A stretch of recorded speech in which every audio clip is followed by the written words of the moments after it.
This is going to be my replica attempt to make a knife in the style of Otzi the Iceman. And Otzi, as I'm pretty sure you should know, was killed 5,300 years ago in the Alps on the border of Italy and Austria, which led to, because the border obviously wasn't there at the time, and it was pretty ill-defined, surprisingly ill-defined, led to a big court case who actually had could look at the body. And so Italy, I believe, got the rights to it, and Austria got the rights to study it. It's a pretty basic knife. You can buy these, but there's no point really. This is a piece of birch I found on the forest floor. The original was ash, but I haven't got ash woods near me. And this was a spear point that I bought off eBay for a tenner, a modern flint knapping, I think it was under. Spear point because, well, that's the shape of the blade. There is some thought that if he'd been discovered without this piece of wood, they might have thought he had a spear as opposed to a knife, but it's not the case. I've gone ahead and glued it into place with pine resin, because that's what they would have used. It's really quite sticky stuff, but it takes a while to dry. And I messed up the first filming of this. So, actually not only was Otzi found on the border, there was a court case. And there was another court case and another court case about who actually discovered him. 3 people claimed to have discovered him. What I'm going to try and do with this is whip it into place, which is a technique very much like this. Start there.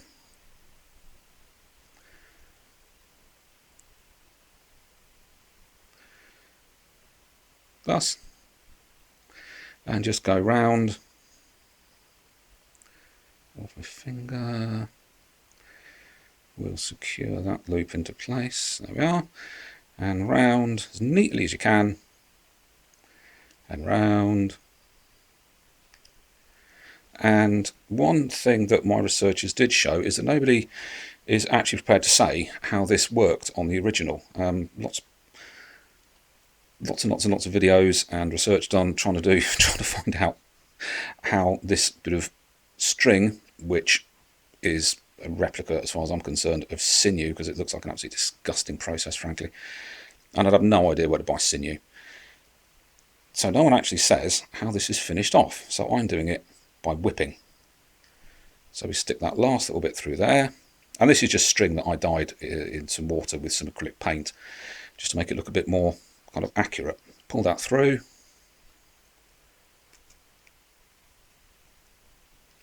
And there you have a self-tightening knot. Let's get rid of the excess. Never find a knife when you want one. You're a knife collector, can you? There we go. So that looks pretty much like that's tied into place as well as glued. That's going to be fairly firm. That's not going to move too much. I'm not going to be testing this. I've done some tests on flint knives, and I just don't intend testing this, frankly. The other component this had was on the back of the handle, that way. Was this sort of bit of rope that dangled off. The theory being he could probably tie it onto things. Yeah, interesting man. He's 5'3", weighed 50 kilograms, and 45 years old. There's a thinking he may have been a coppersmith, because there was a lot of copper and arsenic and might have found in his hair. But there's also thinking, what the hell was he doing 3,000 feet up a mountain? Being killed, actually, with an arrow. This I am going to tie off. It's a fascinating story. There's plenty of good videos about him. He's actually, at 61 tattoos, he's the oldest, most heavily tattooed man found so far. Knife, with that, there. So we'll cut the excess off there. And there, for the princely sum, I'll cut that off as well, actually it's a bit long as well, let's have that away. For the princely sum of £10 is a replica of a 5,300-year-old knife. Now I said you can buy these, I don't see the point. Free, string, cheap, this, £10, pine resin. You can harvest it. I actually bought it online and microwave it for 4 minutes. It takes forever to actually melt, and it's bloody hot when it does. Do be careful. So, another historical replica. Another really nice historical replica. I do like this. It did have a sort of sheath that, well, a bag, I suppose you'd call it, rather than the sheath that it went in.